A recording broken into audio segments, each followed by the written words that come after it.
ಹೋದರೆ 2 ರೂಮ್ಗಳು ಉದ್ಘಾಟನೆ ಮಾಡಬೇಕು ಅಂತ ಸಂದರ್ಭದಲ್ಲಿ ಸಹಿತ ಬಹಳ ತಡವಾಗಿ ನಾವು ತಿಳಿಸಿದ್ರೆ ಸಹಿತ ಬಹಳ ಸೂಕ್ತವಾಗಿ ಸ್ಪಂದನೆ ಮಾಡಿ ನಮ್ಮ ಮಕ್ಕಳ ಬಗ್ಗೆ ಎಸ್ಪೆಷಲಿ ಕಾಳಜಿ ತಗೊಂಡಿದ್ದಾರೆ. ಹಾಗೆ ಇವತ್ತು ನಮ್ಮ ತಾಲೂಕಿನ ಶಿಕ್ಷಣಾಧಿಕಾರಿ ಶ್ರೀಧರ್ ಅವರು ಯಾವಾಗ ಬಂದಾಗಲೂ ನಾನು ಮೆಸೇಜ್ ಮಾಡಿದರೆ ತಕ್ಷಣ ಸ್ಪಂದಿಸ್ತಾರೆ. ಅಲ್ಲೇ ಅಷ್ಟೇ ಅಲ್ಲ, ಈಗ SPDC ಅಧ್ಯಕ್ಷರು, ಪಂಚಾಯತ್ ಅಧ್ಯಕ್ಷರು, ಹಾಗೆ ನಮ್ಮ ಉಳಿದ ಶಾಲಾ ಮುಖ್ಯಗಳು ಮತ್ತೆ ಎಲ್ಲ ಊರಿನ ಗಣ್ಯರು. ಈ ಶಾಲೆ ಇವತ್ತು ಬಹುಶಃ ಸರ್ಕಾರಿ ಶಾಲೆಗಳ ಬಗ್ಗೆ ಗಮನ ಕಡಿಮೆ ಇದೆ, ಇದೆಲ್ಲರಿಗೂ ಗೊತ್ತಿರೋ ವಿಚಾರ. ಆದರೆ ಸರ್ಕಾರಿ ಶಾಲೆಗಳಲ್ಲಿ ನೀವು ಯಾವತ್ತೇ ಜಗತ್ತಿನ ಯಾವುದೇ ಬಹುದೊಡ್ಡ ಡೆವಲಪ್ಡ್ ಕಂಟ್ರೀಸ್ ಈ ಜಗತ್ತಲ್ಲಿ ಮುಂದುವರೆದಂತಹ ದೇಶಗಳು ನೋಡಿದ್ರೆ ಅಲ್ಲಿ ಸರ್ಕಾರಿ ಶಾಲೆಗಳು ಬಹಳ ಚೆನ್ನಾಗಿರ್ತವೆ.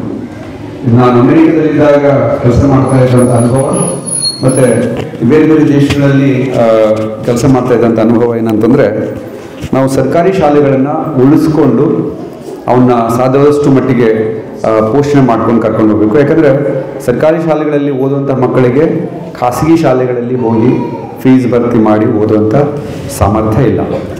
ಹಾಗಾಗಿ ಇವತ್ತು ಪೇರೆಂಟ್ಸ್ ಇದ್ದಾರೆ. ನಾನು ಭಾಳ ಸಲ ಊರಿಗೆ ಬಂದಾಗ ನಮ್ಮ ಈ ಶಾಲಾ ಮಕ್ಕಳ ಮನೆಗಳಿಗೆ ಹೋಗಿ ಹೇಳಿ ಬರ್ತೀನಿ, ಸಾಧ್ಯವಾದಷ್ಟು ಮಟ್ಟಿಗೆ ಈ ಶಾಲೆಯಲ್ಲಿ ಮಕ್ಕಳನ್ನು ಓದಿಸೋಕೆ ಬಿಡಿ, ಸಾಧ್ಯವಾದಷ್ಟು ನಾವು ಇದು ಮಾಡೋಣ ಅಂತ.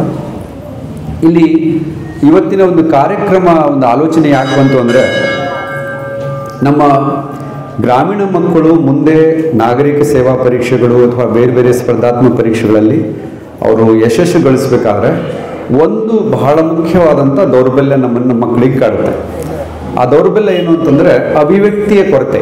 ಅಭಿವ್ಯಕ್ತಿ ಮಾಡೋದಕ್ಕೆ, ಅಭಿವ್ಯಕ್ತಿ ಅಂತಂದರೆ ಕಮ್ಯುನಿಕೇಷನ್. ಆ ಕಮ್ಯುನಿಕೇಷನ್ ಸ್ಕಿಲ್ ಏನಿದೆ ಅಂದರೆ ಏನಾದರೂ ವಿಚಾರವನ್ನು ಹೇಳುವಂಥದ್ದು ಸ್ಪಷ್ಟವಾಗಿ ಧೈರ್ಯವಾಗಿ ಹೇಳುವಂಥದ್ದು ಸ್ಕಿಲ್ ಏನಿದೆ, ಇದು ನಮ್ಮ ಮಕ್ಕಳಿಗೆ ಸ್ವಲ್ಪ ಯಾವಾಗಲೂ ಕಡಿಮೆ ಇರ್ತದೆ. ಹಾಗಾದರೆ ಆ ಕಮ್ಯುನಿಕೇಷನ್ ಸ್ಕಿಲ್ಲನ್ನು, ಒಂದು ಅಭಿವ್ಯಕ್ತಿ ಸಾಮರ್ಥ್ಯವನ್ನು ಹೇಗೆ ನಾವು ಮಕ್ಕಳಿಗೆ ಹೆಚ್ಚಿಸಬೇಕು ಅಂದರೆ, ಆ ಮಕ್ಕಳಿಗೆ ಎಷ್ಟು ಸಾಧ್ಯನೋ ಬೇರೆ ಬೇರೆ ಕ್ಷೇತ್ರಗಳಲ್ಲಿ ಆ ಮಕ್ಕಳಿಗೆ ಧೈರ್ಯವಾಗಿ ಅಭಿವ್ಯಕ್ತಿ ಮಾಡೋದಕ್ಕೆ ನಾವು ಅವಕಾಶಗಳನ್ನು ಸೃಷ್ಟಿ ಮಾಡಬೇಕು. ಆ ಅವಕಾಶ ಸೃಷ್ಟಿ ಮಾಡೋ ಸಂದರ್ಭದಲ್ಲಿ ಸಂಗೀತದ ಮೂಲಕನೂ ಸಹಿತ ಮಕ್ಕಳಿಗೆ ನಾವು ಅಭಿವ್ಯಕ್ತಿಯನ್ನು ಹೆಚ್ಚಿಸ್ಬೋದು. ಇದು ಬಹಳ ದೊಡ್ಡ ದೊಡ್ಡ ಸಂಶೋಧನೆಗಳು ಮಾಡಿದ್ದಾರೆ ಜನ. ಸಂಗೀತದ ಮೂಲಕ ಮಕ್ಕಳ ಒಂದು ಬೌದ್ಧಿಕ ಬೆಳವಣಿಗೆ ಜಾಸ್ತಿ ಆಗುತ್ತೆ. ಈಗ ನಾನು ನೋಡಿದ ಪ್ರಕಾರ, ನಾನೊಂದಿಷ್ಟು ಸಂಗೀತದ ಹಿನ್ನೆಲೆ ಇದೆ, ಹಿಂದೂಸ್ತಾನಿ ಸಂಗೀತದ ಕಳೆದ ಒಂದು 25 ವರ್ಷಗಳಿಂದ ಹಿಂದೂಸ್ತಾನಿ ಸಂಗೀತ ಕಲಿತಾ ಇದ್ದೀನಿ.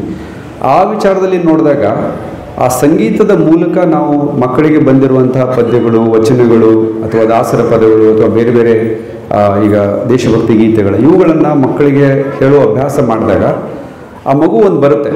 ಈಗ ಫಾರ್ ಎಕ್ಸಾಂಪಲ್ಲು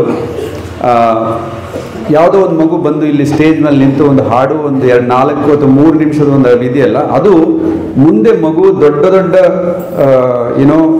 ಇಂಥ ವೇದಿಕೆಗಳು ಸಿಕ್ಕಾಗ ತಮ್ಮ ಸಾಮರ್ಥ್ಯವನ್ನು, ಅದು ಇಂಟರ್ವ್ಯೂ ರೂಮಲ್ಲಿ ಆಗಿರ್ಬೋದು, ಯಾವುದಾದ್ರು ಮಗು ಇಂಟರ್ವ್ಯೂ ಹೋಯ್ತು ಅಂದರೆ ಧೈರ್ಯವಾಗಿ ತಾನು ಅಂದ್ಕೊಂಡಿದ್ದನ್ನು ಹೇಳೋದು. ಸೊ ಇದು ಕೇವಲ ಹಾಡಿನ ಪ್ರಶ್ನೆ ಅಲ್ಲ, ಆ ಮಗುವಿನ ವ್ಯಕ್ತಿತ್ವದ ಬೆಳವಣಿಗೆ ಒಂದು ಪ್ರಶ್ನೆ.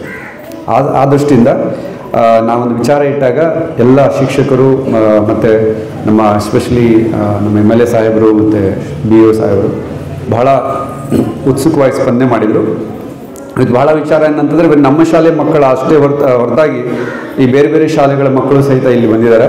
ಭಾಳ ಸಂತೋಷದ ವಿಚಾರ.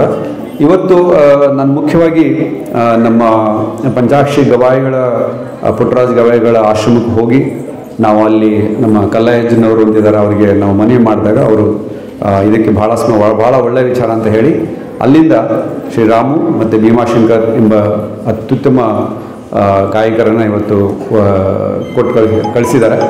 ಅವ್ರಿಗೂ ಸಹಿತ ನನ್ನ ನಮನಗಳನ್ನು ಹೇಳ್ತಾ, ಇವತ್ತು ಇಲ್ಲೂ ನಮ್ಮ ಎಲ್ಲ ಗ್ರಾಮಸ್ಥರಲ್ಲಿ ಒಂದು ಮನವಿ ಏನಂತಂದರೆ, ನಮ್ಮ ಶಾಲೆಯನ್ನು ಇನ್ನೂ ಸ್ವಲ್ಪ ಮಾದರಿ ಶಾಲೆಯನ್ನೇ ಮಾಡೋದಕ್ಕೆ ಏನೇನು ಪ್ರಯತ್ನಗಳನ್ನು ನಾವು ಮಾಡ್ಬೋದು, ಅದಕ್ಕೆ ನಾವು ಇದನ್ನು ಪ್ರಯತ್ನವನ್ನು ಮುಂದುವರಿಸ್ತೀನಿ ಅಂತ ಹೇಳ್ತಾ, ಹಾಗೆ ಶಿಕ್ಷಕರಿಗೆ ಮುಖ್ಯವಾಗಿ ನಿಮ್ಮ ಒಂದು ಸಹಕಾರ, ಅವರಿಗೆ ಕೆಲಸ ಮಾಡೋದಕ್ಕೆ ಬೇಕಾದಂಥ ಎಲ್ಲ ಅನುಕೂಲತೆಗಳನ್ನು ಕೊಡಿ ಸಾಧ್ಯವಾದಷ್ಟು ಮಟ್ಟಿಗೆ ಅಂತ ಹೇಳ್ತಾ ನನ್ನ ಮಾತುಗಳು.